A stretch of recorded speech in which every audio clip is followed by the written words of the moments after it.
हम लोग आज मंत्री परिषद के बारे में जान रहे हैं। काउंसिल ऑफ मिनिस्टर अंग्रेजी में कहते हैं हम लोग, इंग्लिश में। और हम केंद्र की मंत्री परिषद के बारे में बात करने वाले हैं, है ना। Council of minister of union, जो कि पार्ट 5 में सबकी व्यवस्था है। पार्ट 5 में केंद्र और पार्ट 6 में राज्य की बात की गई।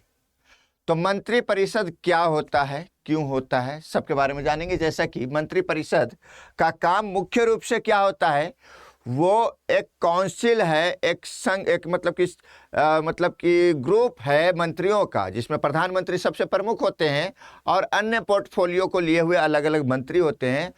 वो राष्ट्रपति को असिस्ट करने के लिए, राष्ट्रपति को सलाह देने के लिए, कार्य के लिए एक काउंसिल ऑफ मिनिस्टर का गठन किया जाता है। अब राष्ट्रपति को असिस्ट करने का मतलब, क्यों राष्ट्रपति को असिस्ट किया जा रहा भैया?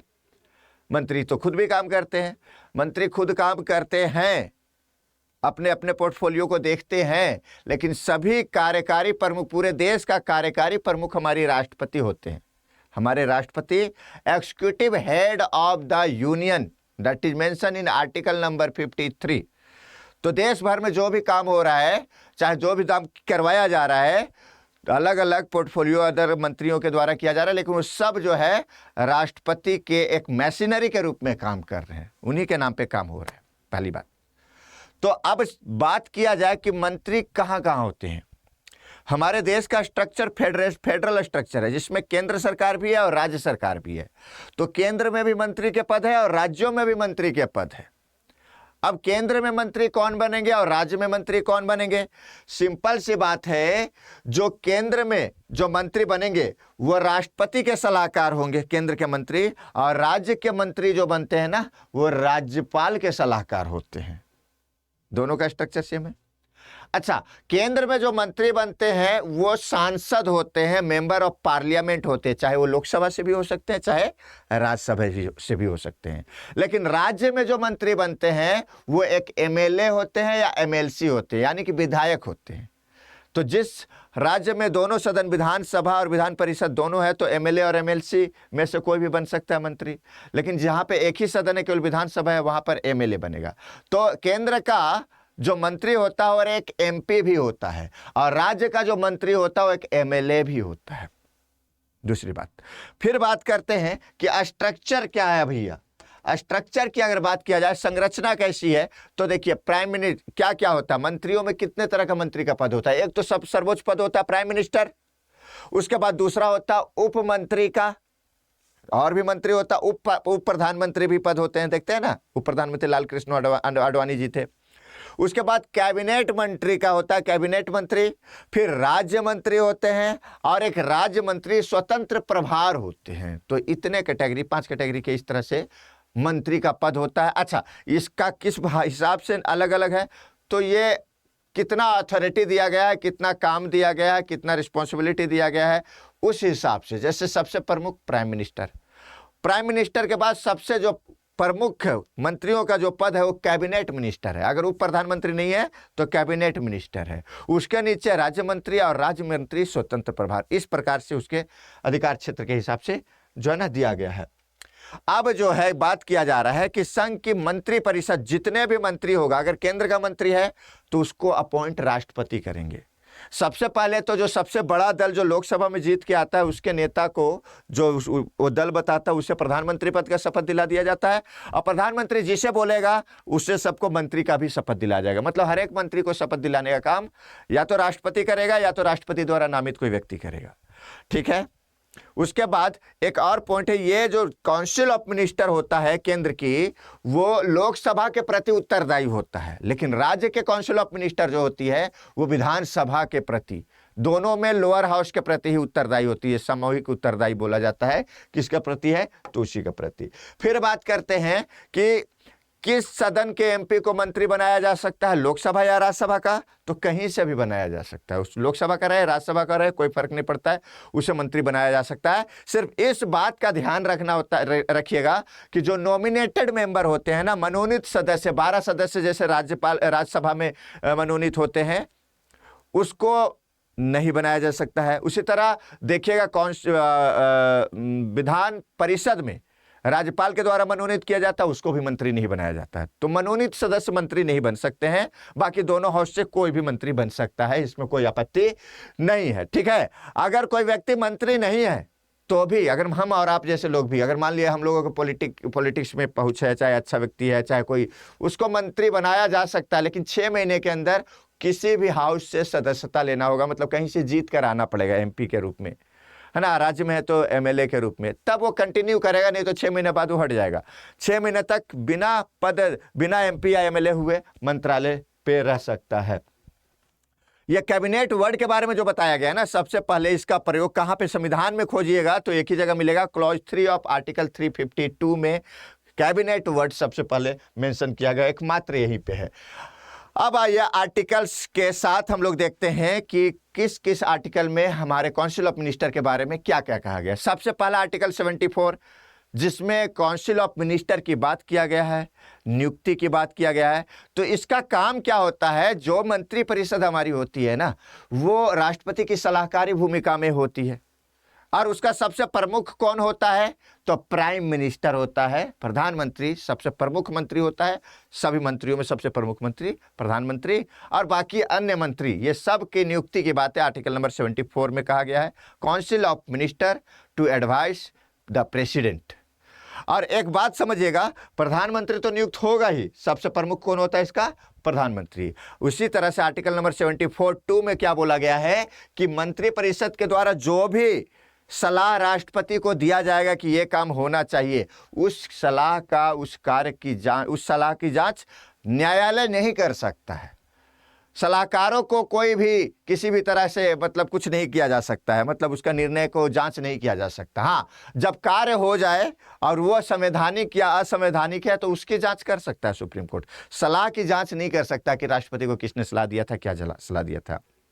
अब आइए आर्टिकल नंबर 75 या 75(1) में जो बोला गया है प्रधानमंत्री की नियुक्ति। तो प्रधानमंत्री की नियुक्ति कौन करेगा, प्रधानमंत्री को शपथ दिलाने का काम करते हैं राष्ट्रपति। नियुक्ति कौन करता है, राष्ट्रपति करता है। अच्छा, किसे करता है, लोकसभा में जो जीता हुआ दल, सबसे बहुमत वाले दल, सबसे ज्यादा एमपी वाले दल के नेता को आमंत्रित किया जाता है कि भैया बताओ आपके दल से किसी को प्रधानमंत्री बना देंगे।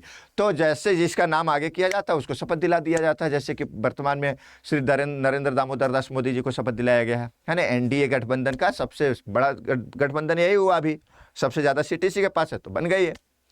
उसके बाद प्रधानमंत्री ने एक लिस्ट देंगे राष्ट्रपति जी को कि भैया ये व्यक्ति को ये मंत्रालय दे दीजिए, ये व्यक्ति को ये मंत्रालय दे दीजिए। वो शपथ उसी अनुसार उसको उस मंत्रालय के हिसाब से दिया जाएगा। वो प्रधानमंत्री सलाह देंगे कि मेरे इस व्यक्ति को इस मंत्रालय का पद दिलाना है, और राष्ट्रपति उसको शपथ दिलाते जाएंगे। यह आर्टिकल नंबर 75 में बताया गया है। फिर 75(1)(a) में क्या बोला गया कि संरचना, कितने लोग मंत्री परिषद में रहेंगे, मंत्री कितने रहेंगे। तो जो लोअर हाउस है, दोनों जगह लागू होता है, केंद्र में भी और राज्य में भी।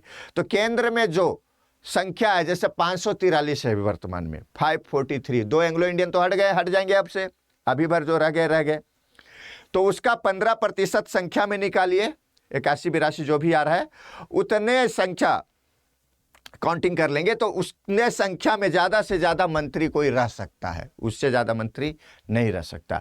अच्छा, बहुत विद्यार्थी गलत समझ लेते हैं 15% ऑफ लोअर हाउस या लोकसभा बोलने का मतलब उसे यह समझ में आता है कि लोकसभा से ही मंत्री होंगे। नहीं भैया, ये केवल संख्या निकालने के लिए इस मैथमेटिक्स का यूज किया गया है कि लोअर हाउस में जितने हैं उसका 15% संख्या निकालिए, और उस संख्या मान लेते हैं कि भाई 80 सदस्य, 80 आया, ठीक है, मान लेते हैं, ठीक है। वैसे आप निकाल सकते हैं, चलिए कैसे है, मान लीजिए 545 है ना, 545, इसका 15%, तो 15% कितना हो जाएगा, 15/100 कितना हो जाएगा।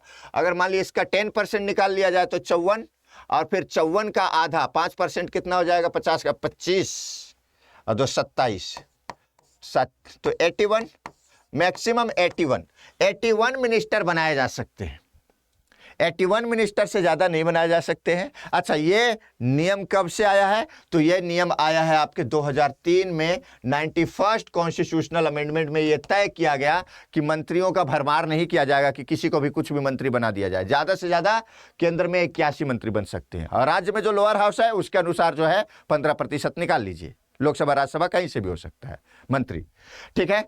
आर्टिकल नंबर 75(2) में बोला गया है minister will be hold office during the pleaser of president. अगर पूछा जाए किसी भी मंत्री का कार्यकाल कितना होता है तो वो राष्ट्रपति के प्रसाद पर्यंत रहता है, राष्ट्रपति जब तक चाहेगा तब तक रहेगा। बोले ये कैसा बात हुआ, प्रधानमंत्री बनने के बाद 5 साल रहते हैं? बोलते नहीं, 5 साल नहीं रहते हैं, कभी भी अविश्वास प्रस्ताव अगर आ जाए तो उसको रिजाइन देना पड़ सकता है। मतलब मंत्री के पद की कोई सिक्योरिटी नहीं है। On the pleaser of president बोलने का मतलब यही है कि कभी भी जब तक राष्ट्रपति चाहेगा तब तक।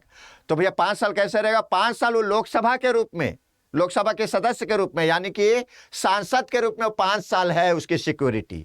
लेकिन मंत्री के रूप में 5 दिन भी नहीं है। हो सकता है कि भाई अनबन हो जाए, बोले कि उसी ग्रुप में कोई बोले जैसे कि राजनाथ सिंह हम बनेंगे अब, तो प्रधानमंत्री मोदी जी को रिजाइन देना पड़ेगा, या कुछ दल हट जाए तो फिर रिजाइन देना पड़ेगा। तो मंत्री का पद सुरक्षित रहा कहाँ?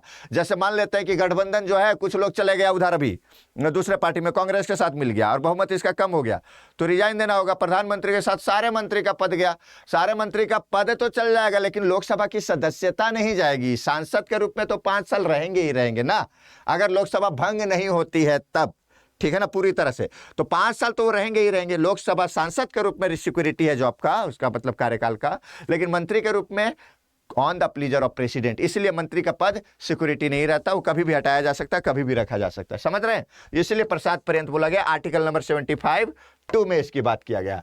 फिर आर्टिकल नंबर 75(3) में यही बोला गया है कि मंत्रिपरिषद सामूहिक रूप से लोकसभा के प्रति उत्तरदायी होगा, और इसी वजह से अविश्वास प्रस्ताव लोकसभा में ही आता है। अगर अविश्वास प्रस्ताव पारित हो गया तो सरकार को रिजाइन देना पड़ जाएगा, पूरे मंत्रिपरिषद को रिजाइन देना पड़ जाएगा कि भैया सरकार चलाने के लायक नहीं, अविश्वास प्रस्ताव पारित हो गया। उसी तरह से आर्टिकल नंबर 75(4) में कहा गया है कि राष्ट्रपति सभी मंत्रियों को शपथ दिलाएगा। प्रधानमंत्री हो चाहे अन्य कोई भी मंत्री हो, उसको शपथ दिलाने का काम कौन करता है? तो राष्ट्रपति महोदय करते हैं 75(4) में। और लास्ट 78 में यही बोला गया है कि प्रधानमंत्री का काम होगा, कार्य है, ड्यूटी है प्रधानमंत्री की, कि देश में विदेश में कहीं पे भी क्या कार्य हो रहा है, क्या चल रहा है, इसकी जानकारी समय समय पे राष्ट्रपति को दे। प्रधानमंत्री जैसे भी थाईलैंड गए थे या कहीं दौरा पे गए तो वहां से आने के बाद राष्ट्रपति से एक शिष्टाचार मुलाकात होगी और उनको वो बताएंगे कि भैया ये बातें हुई, ये डील हुई। क्योंकि बाहर में विदेशों में कोई भी एग्रीमेंट होता है, कोई भी संधि होता है, भले कोई भी जाए, प्रधानमंत्री जाए, होम मिनिस्टर जाए, फॉरेन मिनिस्टर जाए, लेकिन कोई भी एग्रीमेंट किसके नाम पे होगा? तो देश के मुखिया के नाम पे होगा। और देश का मुखिया कौन है? सबसे प्रमुख नागरिक कौन है? तो हमारे राष्ट्रपति होते हैं, तो उनके नाम पे होता है, तो उनको आके जानकारी तो देनी पड़ेगी ना। तो ये है आर्टिकल नंबर 78 में। तो ये रहा काउंसिल ऑफ मिनिस्टर, मंत्रिपरिषद के प्रमुख कार्य, प्रमुख तत्व और उससे जुड़े मुख्य आर्टिकल। अगर कैसा लगा बताइएगा कमेंट में जरूर कि आपको समझ में आई या नहीं आई, और किसी तरह की समस्या है, कोई डाउट है तो कमेंट में जरूर लिखिए। और चैनल सब्सक्राइब भी कर लीजिएगा आप सभी लोग। हर दिन कोई टॉपिक से हम लोग मिलते रहेंगे। कोई डाउट है तो जल्दी बताएंगे। Thank you very much. जय हिंद, जय भारत।